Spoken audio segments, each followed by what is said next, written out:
牧师发通时差不多一礼拜差不多30点钟，我嘛感觉还佫伤少。第十项就是讲，我相信讲，遐有领钱的遐牧师，也是讲有领钱的遐人，因就是爱决定大项的代志，出咧只平信徒，敢对伊行啦，对啊。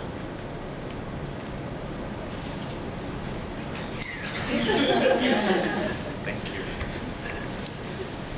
Do these 10 observations find a place in your own congregational life, in your own theology of what it means to be the church, or perhaps in your own practice of being Taiwanese Presbyterians, whether it be in your own churches or even in these councils? Growing up in the Asian American church context and now pastor of a largely Caucasian congregation with many African members, I can say as both an insider and outsider that the doctrine of the church, or ecclesiology, which we have all grown up with, which we ourselves inculcate or teach to our young people, and which we ourselves practice in our own life, in the local church, and in the national setting, is an ecclesiology or doctrine of the church that, number one, emphasizes power, position, and the person holding the office. Number two, it lifts up function of an office and the ability to carry out tasks and programs over the character required for the office. Not that we don't care about character, but function and the ability to carry out function and tasks becomes the primary criteria for being leaders.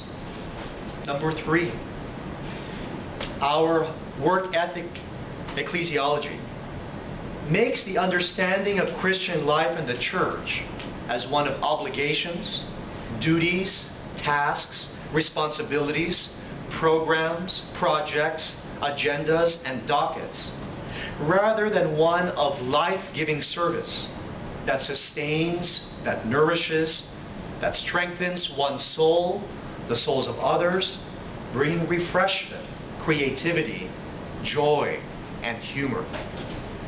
Number four, the doctrine of the church that we have because of our work ethic makes governance and decision-making into an elite club of office holders, rising up the ranks to be secretary, vice president, president, moderator, seeing the ordering of the church as this hierarchy, with offices categorized as top offices, the capstone of one's service in the congregation, committee, or council.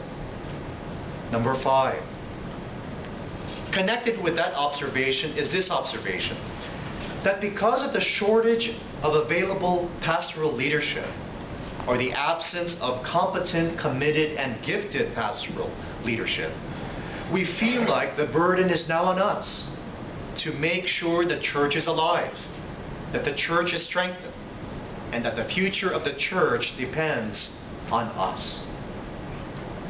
Number six, our ecclesiology sees the church and its reason for existing as a place that provides and produces goods and services, with people acting out their roles as either consumers or as producers. Now, in some congregations or in most congregations where 20% of the work, and that's the upper limit, it's more like 10%, where 10 to 20% of the work is done by the official leaders, pastors, elders, deacons. They are the producers. They are seen as the producers. And the other 80% consume. They attend, they critique, they are the casual attenders and off and on participants in our Bible studies and worship services. They are the consumers. Potential new members are also seen as potential consumers. Those of you, all of us, who have come to this conference, you represent that 10 to 20% of leaders. You all are probably regarded as those leaders, the producers of goods and services. for your people.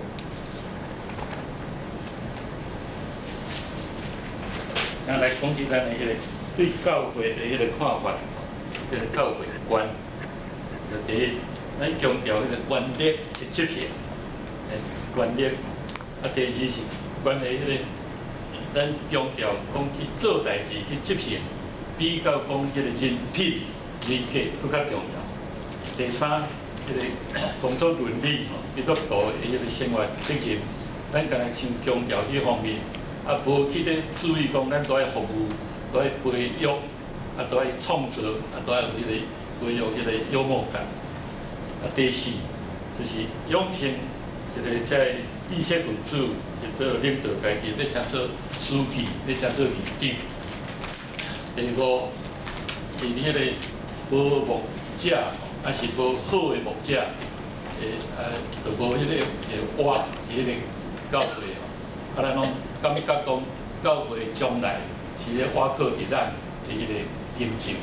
第六，教会存在，敢若亲像伫咧生产，啊，甲互消费者来买咱的物。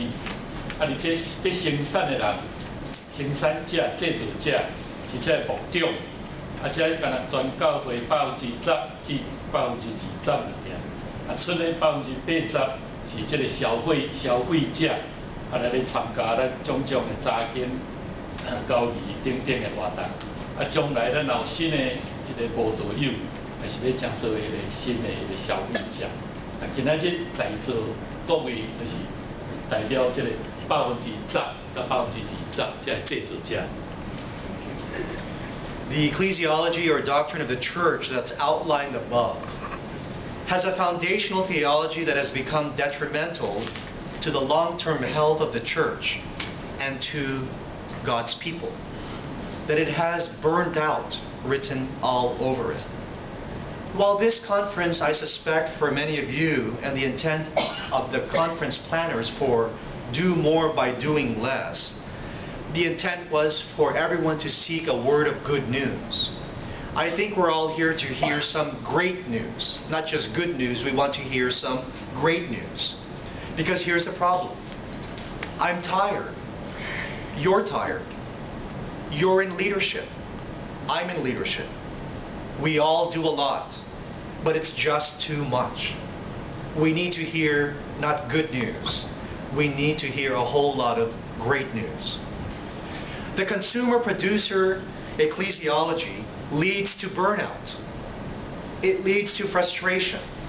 It leads to disillusionment, fatigue, a lack of creativity that merely recycles old ideas and old ways, and not really open to the freshness of new ways and what the Spirit of God is doing. The consumer-producer ecclesiology relies on what can be controlled rather than taking risks. It places faith and trust in set structures. It places trust in a plan or a fixed strategy, a document paper, bylaws and constitutions that could be tweaked and amended, rules and procedures, elections, means of accountability as to who will be president, vice president, treasurer, secretary. All of these organizational questions, while important, they soon become ends in themselves. Almost a safety pin, where we can give credit where credit is due, but also lay blame when blame is to be given. The work of the gospel becomes about numbers. How many members? How much money? How many more Bible verses to memorize? How many more conferences and agendas? It becomes about larger, bigger, and more. It becomes far easier to tweak the rules, to amend the bylaws, to elect a new chair or president, or to start a new program, than it is to take the risk and preach and teach boldly about good theology for a healthier, more vibrant way of being the church.